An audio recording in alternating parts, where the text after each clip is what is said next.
Far across the Pacific Ocean, on a pair of islands carved by fire and wind, live a people with stories older than the stars above. This is the world of the Māori, New Zealand's first explorers, warriors, and storytellers.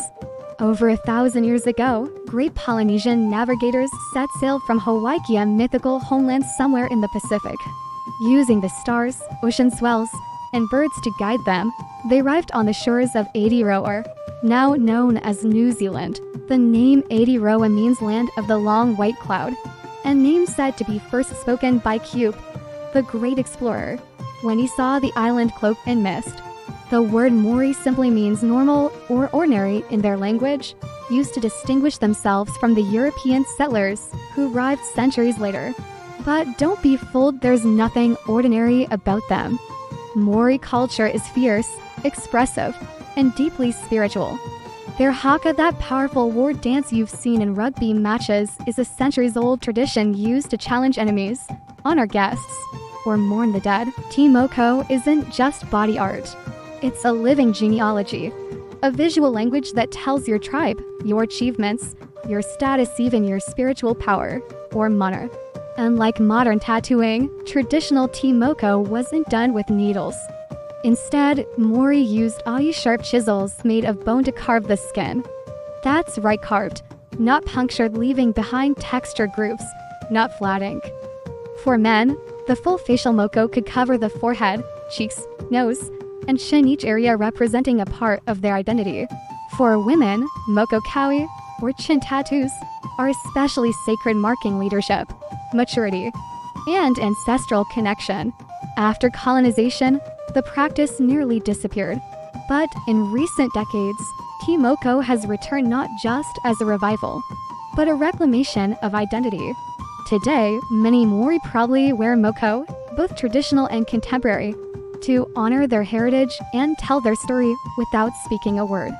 Living in a land of volcanoes and earthquakes, the Māori developed deep respect for nature, believing in tapu, sacred things, and mana, spiritual power. Every mountain, river, and tree could hold a soul. But history wasn't always peaceful. In 1840, the Treaty of Waitangi was signed between Māori chiefs and the British Crown.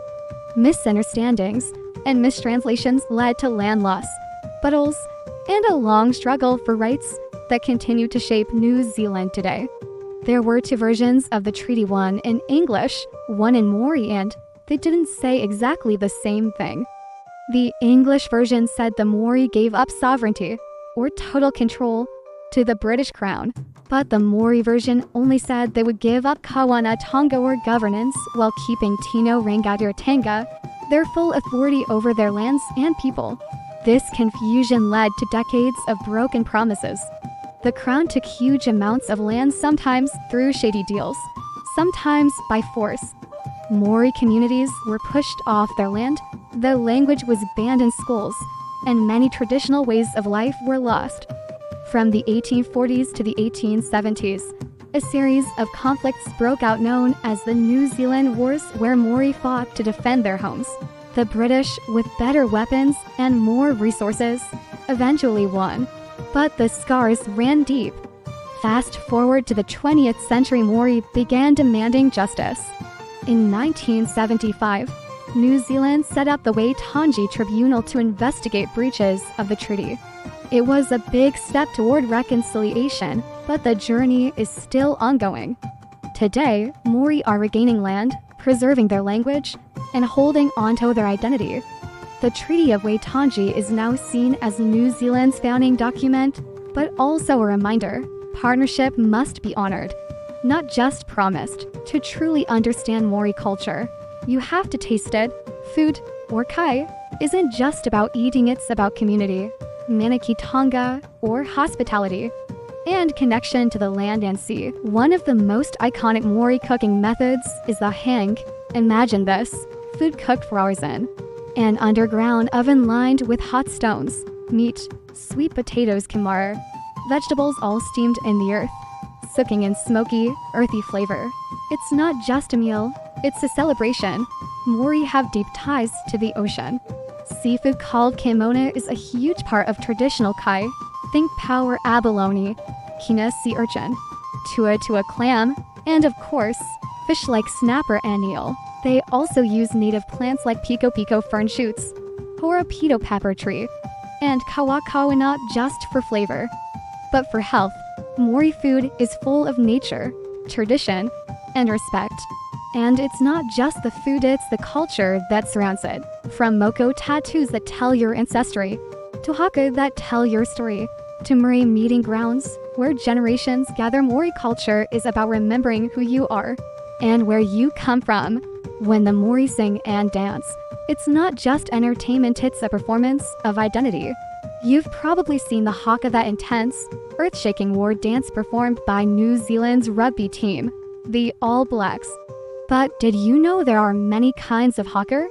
Haka can be used to challenge enemies, but also to honor guests, mourn loved ones, or celebrate victories. Each movement has meaning, each stump, slap, and cry tells a story. And then there's the pai dance, where performers swing soft balls on strings to the rhythm of music. Originally used to train wrist flexibility for warriors, pai has become a graceful, hypnotic art often performed by women. Together, these performances are called kapa haka, or traditional Maori performing art that combines chant, song, dance, and facial expression. You'll see it in schools, competitions, and national events. It's where ancient rhythms meet modern pride. Maori songs, or waiata, are more than just melodies. They carry history, emotion, and wakapapi, or genealogy. Some are laments, some are love songs, others are chants of protest or praise. When you see Maori architecture, you're not just looking at a building. You're standing inside a story. The most important structure is the warren, with a meeting house at the center of every Maori tribal complex. But this isn't just a hall. It's a sacred ancestor built in the shape of a human body. Traditionally, the frame of the warrenui is made from native timber like totara strong, sacred tree that resists rot. Trees were carefully chosen, honored, and sometimes even given rituals before being cut down. The walls were filled with woven panels, called tuku, made from harakak flax, pangau golden beach grass, and kiki vines. These weren't just decoration, they told tribal stories in patterns. The carvings are bold and full of meaning. You'll see spirals, faces with wide eyes and tongues sticking out, and figures with 3 fingers. These designs link back to creation stories and ancestors. Red represents life, black the underworld, and white the heavens. The whole house is shaped like a human ancestor. The front is the face kuru, the arms stretch wide maihi, welcoming visitors, and the spine tahuhu runs down the center. Supported by ripstick, this is Te War Runninga, one of the most famous warrenui in New Zealand, built in 1940 to mark the centenary of the Treaty of Waitangi. It's a masterpiece of traditional Maori design with a powerful message of unity. The carvings here represent all major Maori iwi tribes, showing that this isn't just a building, it's a national meeting ground. Inside, you walk under the taihuhu and are surrounded by tuku panels and carved ancestors. Every beam, post, and panel holds a story. It's a place for official ceremonies, storytelling, and remembering the treaty. And if you want to see how this tradition lives today, visit Te Noho Kota Tonga at Unitec in Auckland. It's a contemporary marae with bold Maori forms, but with modern materials like steel, concrete, and glass. Proof that Maori architecture isn't stuck in the past, it's evolving into the future. What makes Maori culture so powerful isn't just the haka or the carvings, it's the values that shape how people live, lead, and connect.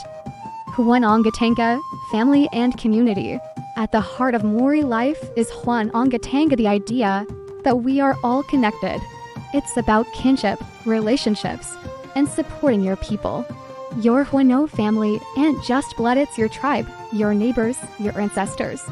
Mana, authority, power, and integrity. Mana is your spiritual power, and through respect, courage, and doing what's right. A person with great mana is admired not for being loud, but for being wise, generous, and humble. Tapu and Noer, sacred and safe. Tapu means sacred, set apart. Some things like ancestral bones or sacred places must be treated with great care. Breaking tapu can bring bad luck. Noer, on the other hand, restores balance, making things safe again. Kishikitanga, guardianship of nature. Māori believe the land isn't a resource, it's a relative.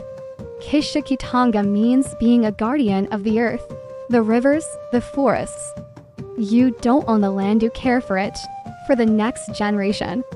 Tikanga, the right way to do things. Tikanga is Māori custom, but it's more than tradition, it's doing things the right way, with respect. Whether it's greeting someone, sharing food, or entering a marae, Tikanga keeps everything in harmony. These values passed down through stories, songs, and everyday life aren't written in books. They're lived through action, connection, and deep respect for people and the world around them. So next time you hear a Haka, see a carved meeting house, or taste smoky hang from the earth, remember, Māori culture isn't just history. It's alive. It's beating in the hearts of a proud people, standing tall, telling the world, we are still here, and our story isn't finished yet. Thank you for watching. See you in the next video.